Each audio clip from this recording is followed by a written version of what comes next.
Regardez la vie des diocèses avec la Mutuelle Saint-Martin.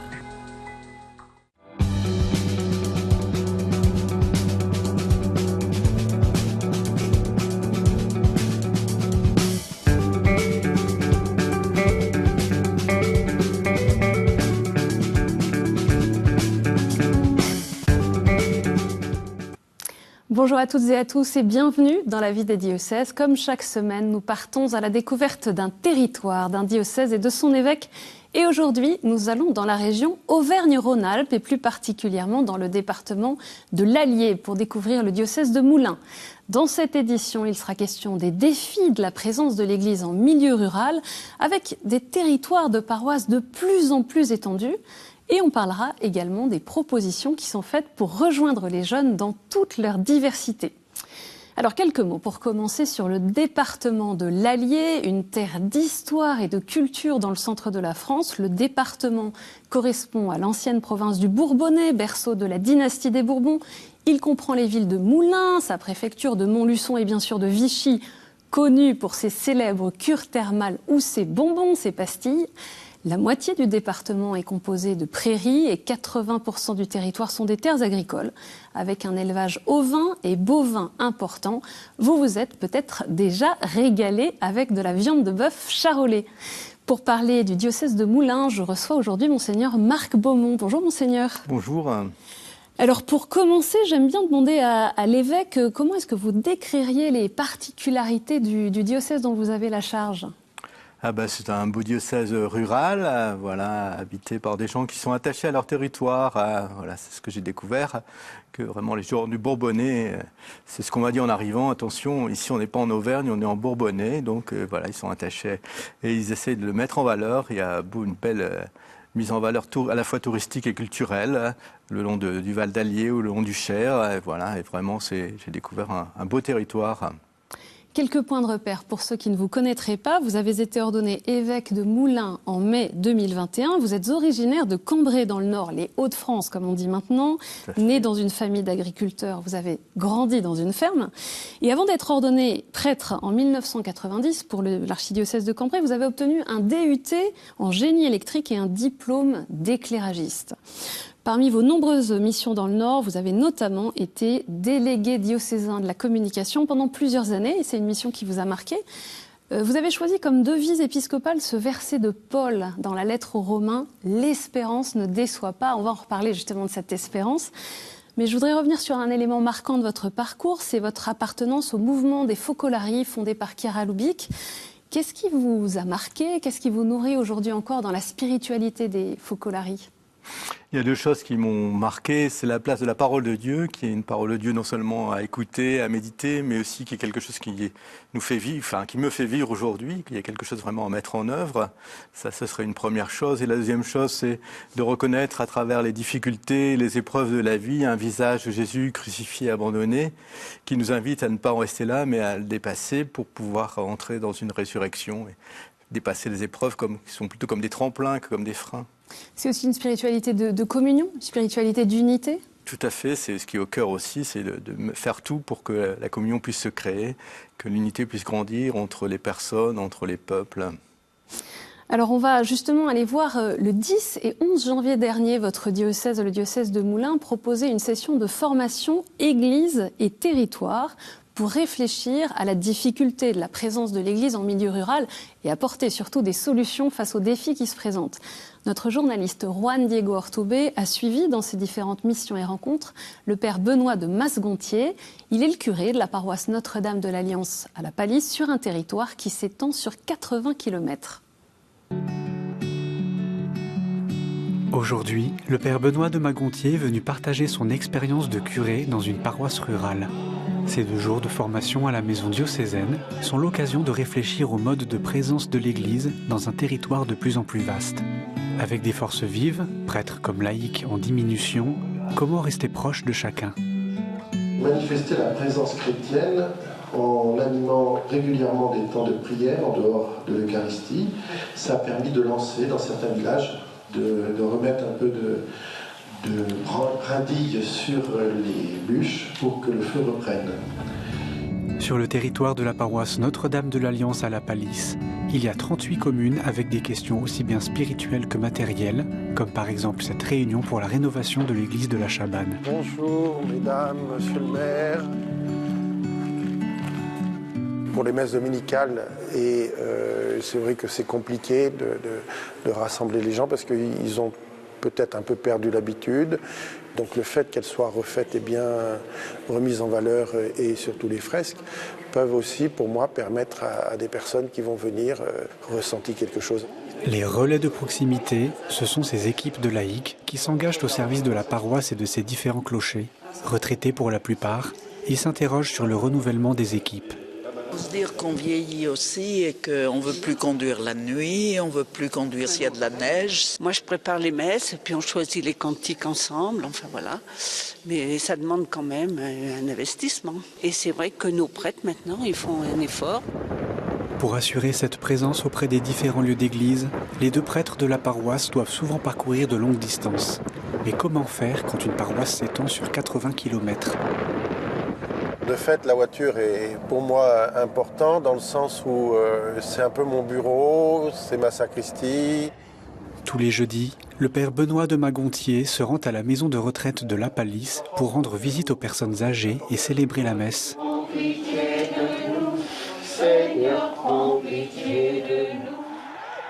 Parmi ses missions, il y a également celle d'aumônier du lycée agricole du Maillet de Montagne.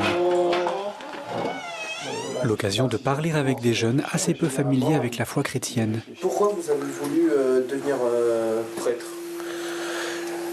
Alors, j'ai voulu devenir prêtre parce que j'ai entendu un appel.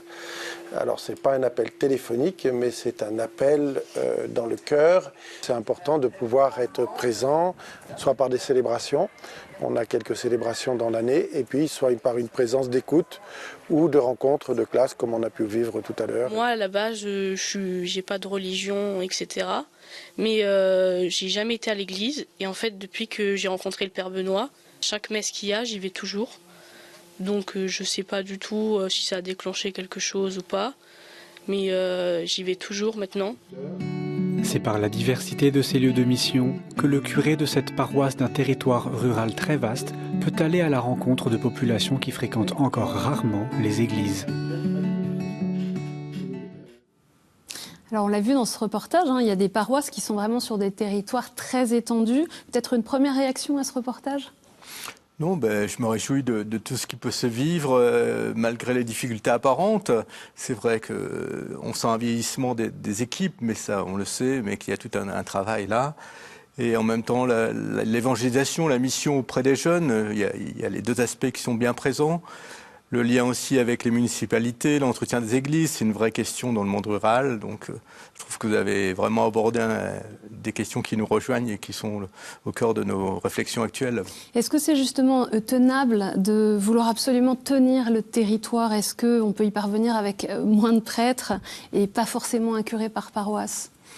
C'était le sens de de 2 jours de réflexion et j'ai beaucoup apprécié l'apport de Monseigneur Le Bouche qui venait aussi apporter une expérience différente où lui, plutôt que de partir sur le territoire, aussi réfléchissait en différents types de lieux, des lieux qui soient des lieux de repères évangéliques, des lieux qui soient aussi des repères eucharistiques et qu'on n'ait pas forcément toujours la même présence sur l'ensemble, mais sans, bien sûr, du coup, abandonner les territoires. Il y a des lieux où on ira qu'en passant de temps en temps à l'occasion d'une fête patronale, il y a d'autres lieux où on ira au contraire toutes les semaines. Alors, il était venu nous en parler sur le plateau en début de saison, puisque c'est l'évêque de Coutances et d'Avranches, et il est chargé donc de cette réflexion pour la conférence des évêques de France. On peut peut-être reprendre, il y a 3 hypothèses, c'est ça, 3 manières peut-être d'envisager la présence de l'Église dans ces territoires. On peut peut-être les reprendre, vous venez de les évoquer rapidement. Lui, il en proposait 4, donc voilà, un lieu qui soit un lieu de témoignage, j'allais dire où il y a la messe tous les dimanches, où il y a vraiment une vie paroissiale forte, des lieux où c'est plus difficile, où il y a quelques chrétiens qui se retrouvent, comme on a entendu parler pour les relais, ou pour des temps d'échange, des temps de fraternité plus missionnaires autour de la parole de Dieu. C'est plus la dimension fraternelle, communautaire, en dehors peut-être de la célébration. En dehors et sans forcément la présence du prêtre, tout à fait. Et puis il y a des lieux où c'est plus difficile, où il n'y a pas forcément beaucoup de chrétiens présents. Et là, on y va pour une occasion, pour une autre, à l'occasion d'une fête locale. Et puis il y avait aussi des lieux qui sont des lieux un peu sources, qui sont des sanctuaires ou qui sont des lieux un peu de repères où il y a une vie religieuse ou une vie où les gens viennent comme lieu source. Et dans votre diocèse, vous souhaitez aller justement vers ce type de proposition, avec des lieux sources, avec... Alors moi, je ne souhaite rien. Moi, je souhaite réfléchir avec à la fois les prêtres qui connaissent mieux le terrain que moi, les chrétiens qui sont aussi engagés, pour qu'ensemble, on essaie de comprendre là où l'Esprit veut nous conduire aujourd'hui. Mais ça me semble tout à fait... Ce qui est important, je pense qu'il faut à tout prix qu'on sorte des schémas anciens, où on voit, sinon on se désespère, alors qu'il y a, je pense... L'esprit nous pousse à sortir de nos habitudes. Dans le reportage, on voyait aussi que, bien sûr, il y a la question du nombre de prêtres, mais il y a aussi la question du nombre de baptisés qui sont prêts à s'engager, à s'investir. Comment faire face à ce vieillissement apparent? En tout cas, c'est ce qui était évoqué par les bénévoles. Je pense que ce n'est pas quelque chose qui est propre à l'Église. C'est vrai que c'est propre à l'ensemble de notre territoire, qui est aussi un territoire qui a tendance à vieillir, où la démographie n'est pas favorable, on va dire. Voilà.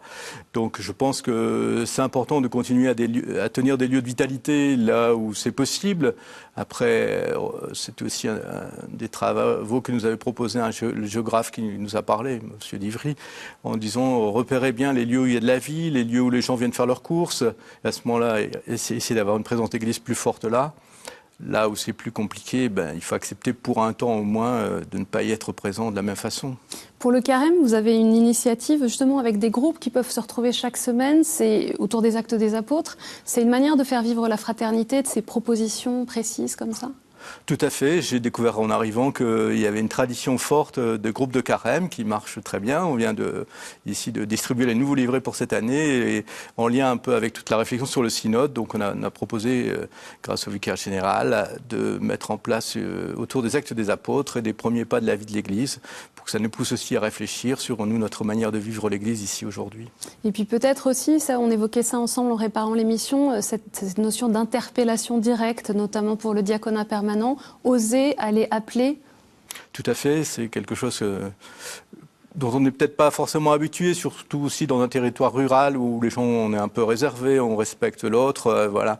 Aussi être peut-être dans une dimension plus de proposition, quelquefois on emploie le mot missionnaire aussi, voilà, pour ne pas avoir peur aussi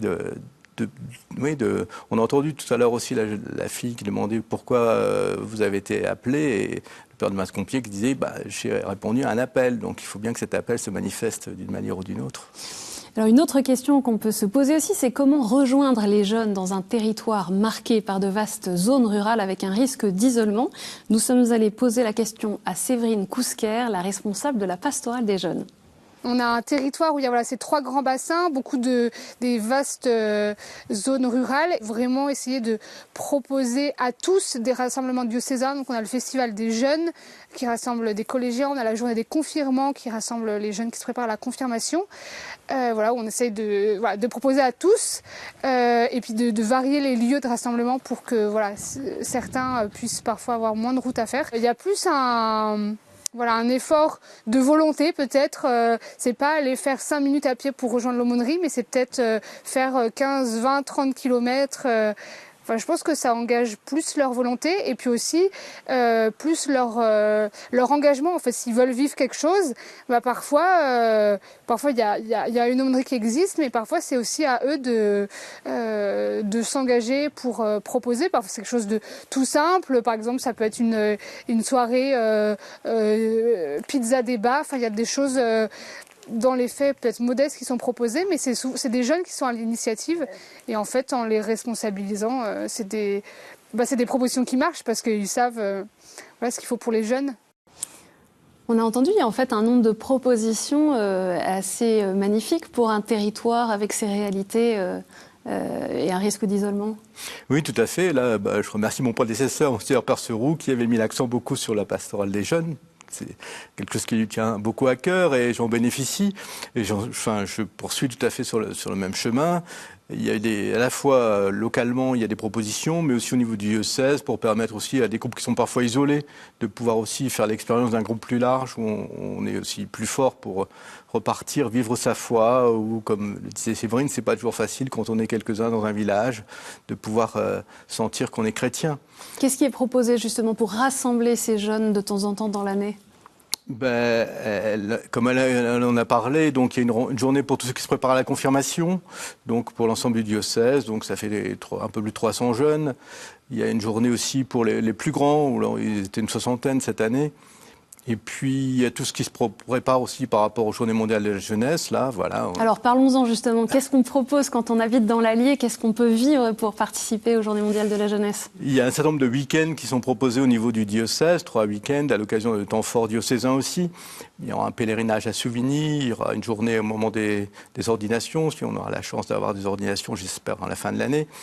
Et donc au niveau diocésain, et puis sur les bassins, comme elle a parlé, sur Vichy, sur Moulins, sur Montluçon, il y a chaque mois, autour d'une pizza ou autour d'un film, l'occasion de se retrouver pour échanger sur sa foi et puis voir aussi les propositions qui nous seront faites au Portugal, puisque il y a déjà des liens qui sont faits avec la paroisse qui nous accueillera là-bas. Bon, c'est réjouissant. Vous y serez, j'imagine ? J'avais mis un défi, je veux dire, il faut 100 jeunes pour y aller, et on est arrivé à 110 déjà. Ah, donc vous y serez. Donc j'y serai, voilà, tout à fait. On vient de parler particulièrement de la jeunesse, après avoir évoqué les défis du territoire. Qu'est-ce que vous espérez comme évêque pour les baptisés qui peut-être n'ont pas toujours conscience de la mission qu'ils ont comme baptisés, et notamment de cet appel à devenir amis dans le Seigneur ?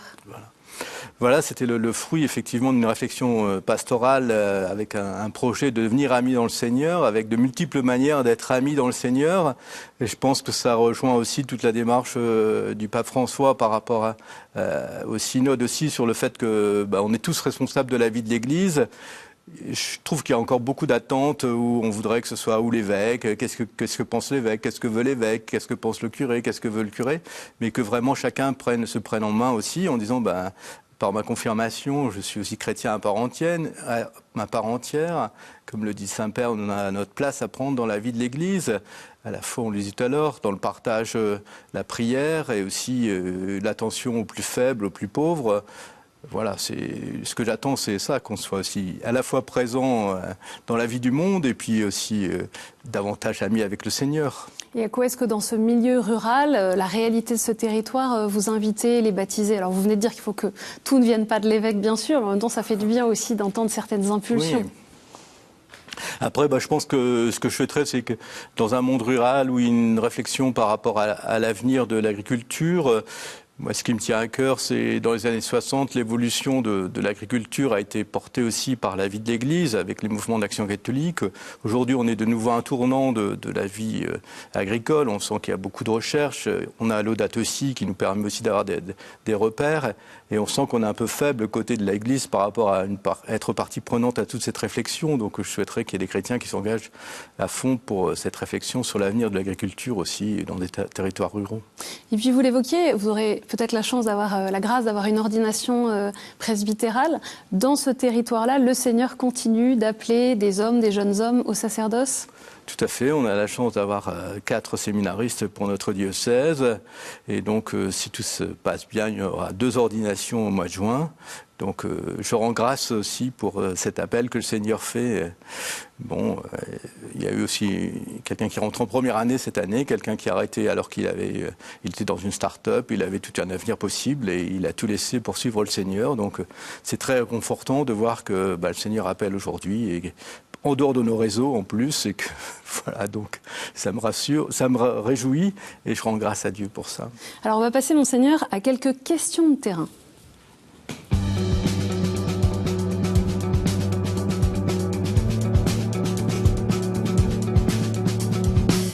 On écoute une première question de Gilles, qui est retraité et paroissien de Sainte-Marie, Mère de Dieu. Bonjour Monseigneur, vous êtes évêque de notre diocèse depuis quelques années.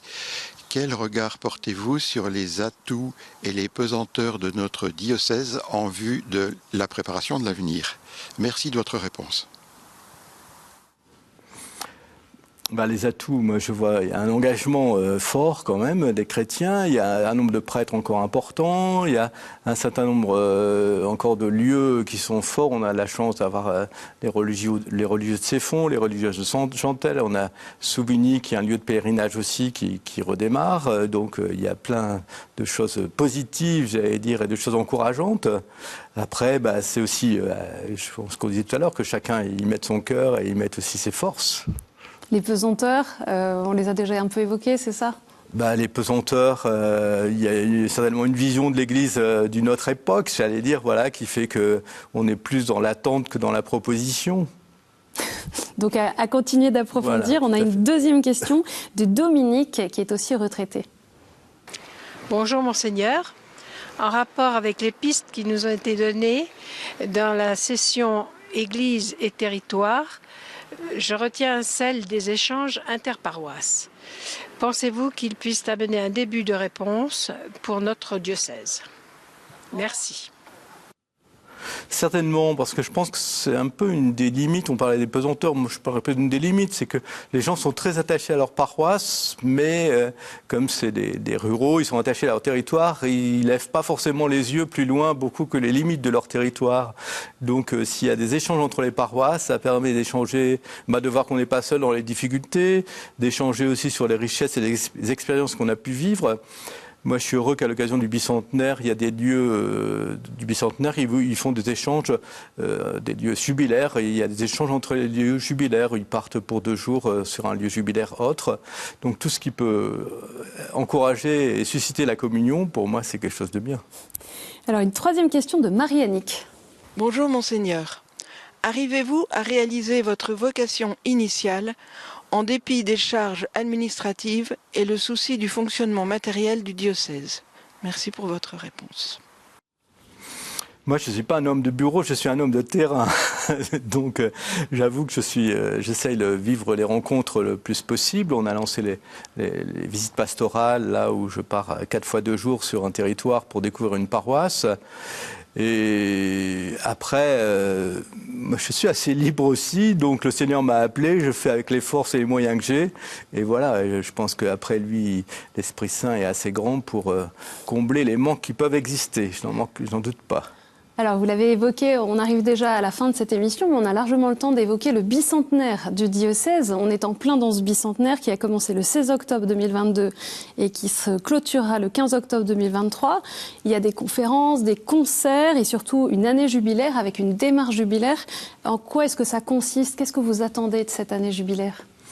Je pense que c'est important pour les chrétiens de se remémorer tout ce qui a été vécu dans leur territoire. C'est une manière aussi d'être fier aussi de ce qui a été vécu, de se rendre compte qu'on a déjà traversé des crises et que, ma foi, le manque de prêtres, c'est pas d'aujourd'hui. On a le Père Molinet qui nous a fait des exposés où déjà dans les années 20, 30, on trouvait qu'il n'y avait pas assez de prêtres, donc ça date pas d'aujourd'hui. Et puis j'espère qu'on prendra aussi le temps, du coup, après, une fois avoir regardé l'arrière, de se projeter vers l'avant et de se donner un peu des objectifs pour repartir. Je pense que c'est ça ce qui est important, une année jubilaire, s'arrêter, faire le point, reprendre des forces, vivre aussi une relation avec le Seigneur à travers un renouvellement de sa foi, et puis repartir pour faire vivre l'Église à nouveau frais. Puis il y a plusieurs lieux jubilaires où on peut vivre cette démarche. Tout à fait, on a voulu que ce ne soit pas qu'à la cathédrale, mais qu'il y a 5 lieux à travers le diocèse répartis un peu partout pour que, justement, que les enfants du caté, que les parents, que des gens qui sont même de passage, ils pourront aussi découvrir notre diocèse et vivre aussi une occasion de se rapprocher du Seigneur. Alors, un dernier mot peut-être, vous me disiez que vous étiez davantage peut-être dans le témoignage de vie que de la parole. Alors l'un et l'autre ne s'opposent pas bien sûr. Qu'est-ce qui peut donner envie, selon vous, dans le monde dans lequel on est, de devenir un disciple à la suite du Christ ? Je pense, c'est d'abord l'appel du Seigneur. Quand on voit les catéchumènes qui viennent nous rejoindre, je dirais, il y a à la fois ceux qui nous ont connus et puis ceux qui viennent un peu de nulle part et qui un jour se présentent et frappent à la porte après souvent avoir hésité longtemps. Et voilà, on les accueille et on chemine avec eux. Je pense c'est aussi de voir la joie et l'enthousiasme. On a vu les jeunes tout à l'heure chanter, danser sur la place. Je pense que ça peut interroger aussi et permettre à d'autres de les rejoindre. Je pense que c'est la joie de croire qui donne envie de suivre. Merci beaucoup, Monseigneur Marc Beaumont, d'être venu sur le plateau de la vie des diocèses. Pour en savoir plus sur le diocèse de Moulins, toutes les initiatives dont on vient de parler, rendez-vous sur le site internet catholique-moulins.fr. Cette émission est bien sûr à retrouver sur ktotv.com. Merci encore pour votre fidélité. Je vous donne rendez-vous la semaine prochaine.